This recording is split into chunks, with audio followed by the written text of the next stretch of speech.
నమస్తే, జై శ్రీరామ్, భరత్ మాతాకి జై, వందే మాతరం. నేను మీ విలాసాగరం రమేష్. ఈరోజు 1 ఆగస్టు 2026 శనివారం మధ్యాహ్నం ఈరోజు విడేస్తున్నా.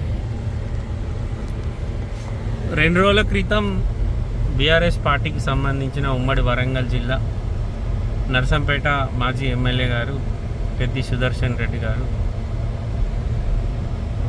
గుండెకి సంబంధించిన దానివల్ల హన్మకొండ నుండి హైదరాబాద్ వరకు తరలించిన 2-3 డేస్ మృత్యువుతోటి పోరాడి చనిపోయాడు. తెలంగాణ ఉద్యమకారుడు, ఒక రైతు కుటుంబం నుంచి వచ్చిన వ్యక్తి. నేను ఇందాక సోషల్ మీడియాలో ఒక ఫోటో వచ్చింది, మన మాజీ ముఖ్యమంత్రి వర్యులు కేసీఆర్ గారితో తనకున్న సాన్నిహిత్యం. అప్పుడు ఉద్యమం సమయంలో అతడు కేసీఆర్ గారితో ఉన్న ఫోటో ఒకటి చూసిన తర్వాత కొంచెం బాధ అనిపించింది. ఎందుకంటే అందరం భూమి మీదకి వచ్చినాం, అందరం పోతాం, కానీ ఒక వ్యక్తి చనిపోతే అంతమంది అతని అంతిమ యాత్రలో పాల్గొనడం మామూలు విషయం కాదు. వాళ్ళ సతీమణి గారు అంతిమ యాత్రలో తన పార్థివ దేవం పక్క కూర్చొని రోదన. దగ్గర ఆ చుట్టుపక్కల ఉన్న వేరే నియోజకవర్గాలకు సంబంధించిన చాలామంది అక్కడికి చేరుకొని అంతిమయాత్రలో పాల్గొన్నారు. నేను అంత జనం, మా డాక్టర్ వైఎస్ రాజశేఖర రెడ్డి గారు అప్పుడు ఇదే ఆగస్టులో అనుకుంటా ఆ సార్ కూడా చనిపోయింది. హెలికాప్టర్ ప్రమాదంలో మాజీ ముఖ్యమంత్రి వర్యులు అప్పుడు ముఖ్యమంత్రి హోదాలు ఉన్నప్పుడే చనిపోయిండు. అంత పబ్లిక్ అప్పుడు చూసినామంటే మళ్ళా ఆల్మోస్ట్ కొంచెం తక్కువ, కానీ అంత జనం కనబడ్డారు. నిజంగా మనం ఎట్లా బతికినాం, ఎవరికి ఏం చేసినాం అన్నది కాదు, కానీ చనిపోయినప్పుడు మన కోసం ఎంతమంది వచ్చారు అనేది నిజంగా చాలా గొప్ప విషయం. మనం అది చూడం, మన క్లైమాక్స్లో అది మనకు కనబడదు, కానీ చూసిన వాళ్ళు అనుకోవాలి, ఏం జనం వచ్చారు ఆయన చనిపోతే. ఇప్పుడు ఫంక్షన్కి వెళ్తే ఎవరైనా వస్తారు, మనకు ప్రాబ్లం ఉన్నప్పుడు ఎవరు రారు. కానీ ఒక మనిషి చనిపోతే వ్యక్తిగతంగా ఆ సార్ మాకు వరంగల్ జిల్లాకు, మాకు పెద్ద కరీంనగర్ జిల్లా మనది, ఇప్పుడు మా జగిత్యాల జిల్లా.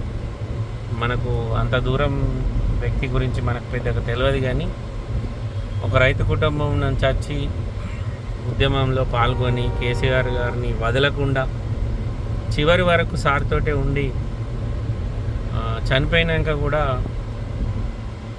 సార్ను చూసి లాస్ట్ క్లైమాక్స్ మూమెంట్లో కూడా సోషల్ మీడియాలో చూసిన నేను, కేసీఆర్ గారు పరామర్శించడానికి హాస్పిటల్కి వెళ్ళినప్పుడు కళ్ళ నుండి నీళ్ళు గారిని అంటే అతనికి కూడా అర్థమై ఉంటుంది ఇదే మన చివరి చూపు అని. ఒక నిజంగా గ్రేటు, ఒక సామాన్యుడు, ఒక రైతు, ఒకసారి పోటీ చేసి ఓడిపోయి నెక్స్ట్ టైం గెలిచి మళ్ళా మొన్న వచ్చిన ఎలక్షన్లో మళ్ళీ ఓడిపోయి పార్టీని విడిచిపెట్టకుండా పార్టీని పట్టుకొని లాస్ట్ వరకు కూడా, చివరి శ్వాస వరకు కూడా బీఆర్ఎస్ పార్టీతోటే అతడు ఉన్న అనుబంధం.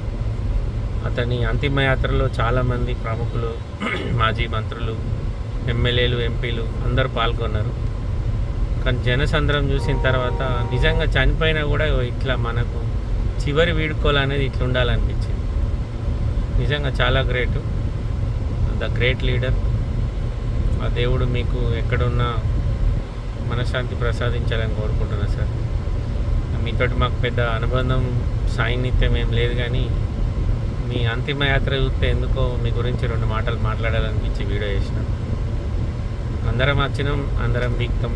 చనిపోయిందని ఎంతమందికి తెలుస్తుంది. ఇప్పుడున్న సోషల్ మీడియాలో ఇప్పుడు కొంచెం జనాలకు చనిపోయిన వ్యక్తి యొక్క అంతిమయాత్ర ఎట్లా జరిగింది అనేది కూడా తెలుస్తుంది. అందరం ఏదో ఒక రోజు ఇక్కడికి వెళ్ళిపోయేటోళ్ళమే, కానీ మీ కుటుంబ సభ్యులకు ఆ భగవంతుడు మనోధైర్యాన్ని ప్రసాదించాలి. నిజంగా గ్రేట్ సార్. మీరు మీ యొక్క ఆశయాలు, మీరు చేసిన సేవలు మీ నియోజకవర్గ ప్రజలు ఎప్పటికీ గుర్తుంచుకుంటారు. మీ చివరి చూపు చూసిన మీ అందరి దీవెనలు మీ కుటుంబ సభ్యులకు ఉంటాయి సార్. అంత జనాభా చాలా రోజుల తర్వాత ఒక లీడర్కు అంతిమయాత్రలో అంతమంది పాల్గొనడం నేను ఇప్పుడు ఈ మధ్యకాలంలో ఏ లీడర్కి చూడలేదు సార్, మీకు చూసి. అంటే దాన్ని బట్టి మీరు అక్కడ లోకల్ పబ్లిక్ తోటి ఉన్న మీకు రిలేషన్ అనేది అర్థమైపోయింది. ఓకే సార్, ఏమన్నా తప్పు మాట్లాడితే సారీ. ఎందుకో ఉద్యమకారుడు, తెలంగాణ కోసం చాలా కష్టపడ్డ వ్యక్తి, నేను కూడా తెలంగాణనే కాబట్టి సార్ గురించి 2 మాటలు మాట్లాడాలనిపించి చేసిన. ఏమన్నా తప్పు మాట్లాడితే సారీ సార్. నమస్తే, జై శ్రీరామ్.